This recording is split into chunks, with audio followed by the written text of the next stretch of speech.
jornalista se disfarça para passar 6 meses na Coreia do Norte e revela: a realidade lá é pior do que você imagina. Suk Kim é uma jornalista que nasceu e cresceu na Coreia do Sul e é cidadã americana.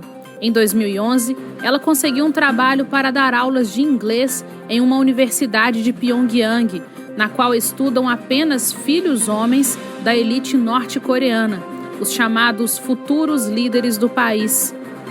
Suk Kim passou 6 meses vivendo no campus da universidade, tomando notas para convertê-las em um livro. Sem você, não há nós. Meu tempo com os filhos da elite norte-coreana, que foi publicado em 2015. A jornalista relatou à BBC Mundo como foi a sua experiência, algo que pouquíssimos estrangeiros puderam experimentar na Coreia do Norte, que nos últimos 70 anos esteve completamente isolada do mundo. É um lugar, como ela diz, onde o medo é constante. Todos vivem se vigiando e onde o controle do governo é pior do que se pode imaginar.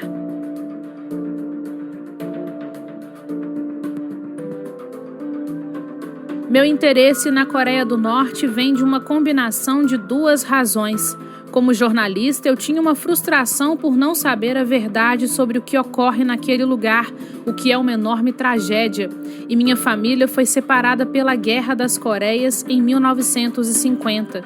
Essa guerra e a posterior divisão da península separaram milhões de coreanos. Meu tio, irmão da minha mãe, ficou no norte e minha avó nunca mais voltou a vê-lo. De Pyongyang a Seul, capital da Coreia do Norte, são necessárias apenas 2 horas de carro. Mas quando se traçou a linha que dividiu a península, o paralelo 38 em 1953, as pessoas que ficaram no norte nunca mais voltaram a ver os seus familiares. Eu cresci nesse clima na Coreia do Sul, onde a minha avó literalmente morreu de aflição, esperando o filho que acidentalmente ficou do outro lado e que nunca pôde regressar. A dor e a ansiedade causados por essa situação se convertem em uma obsessão. Como podemos entender esta tragédia? Foi assim que eu comecei a buscar uma oportunidade para poder entrar e viver na Coreia do Norte. Durante uma década, eu estive fazendo uma pesquisa sobre o país. Falei com quase 100 desertores em países vizinhos: China, Mongólia, Tailândia e Laos. Em 2011, Suk Kim conseguiu um emprego na recém-inaugurada Universidade para Ciência e Tecnologia de Pyongyang, a única universidade privada em toda a Coreia do Norte. A religião na Coreia do Norte não é permitida e o proselitismo é um crime muito sério, castigado com a morte. O único que se venera no país é o grande líder. O governo tem que aprovar tudo o que ocorre na universidade. Na Coreia do Norte, o governo decide tudo sobre o indivíduo, a carreira que ele seguirá, a escola onde estudará e as atividades que fará. A universidade é vigiada por militares o tempo todo e ninguém tem a permissão para sair. O governo define as escoltas que vivem com os professores no campus e o seu trabalho é monitorado 24 horas por dia. Eu tive uma escolta me vigiando dia e noite, literalmente, e eles dormiam no quarto abaixo do meu.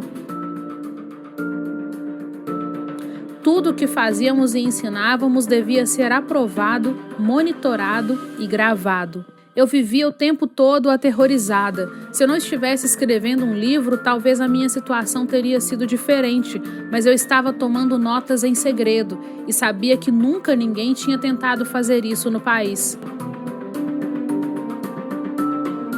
Mantive as minhas anotações em memórias de USB e levava sempre comigo. Todos os dias eu apagava tudo do meu computador e não deixava nenhum rastro do meu trabalho. A possibilidade de que a escolta descobrisse as minhas anotações me dava arrepios. No meu quarto havia microfones ocultos e todas as minhas aulas eram gravadas. Os alunos são tratados como soldados, fazem exercício em grupo, correm em grupo, tem hora que saem para marchar em grupo para honrar o grande líder e constantemente são doutrinados sobre a grandeza do grande líder e o ódio aos Estados Unidos. Foi sob essa constante vigilância que eu entendi a insuportável situação na qual vivem os norte-coreanos, o medo de estar sempre sendo vigiado e denunciando os demais. Para o resto do mundo, a Coreia do Norte é um enigma. Mas o que pensam os norte-coreanos sobre o que está além das fronteiras? Suk Kim assegura que esses jovens não têm permissão nem de expressar curiosidade sobre o mundo exterior.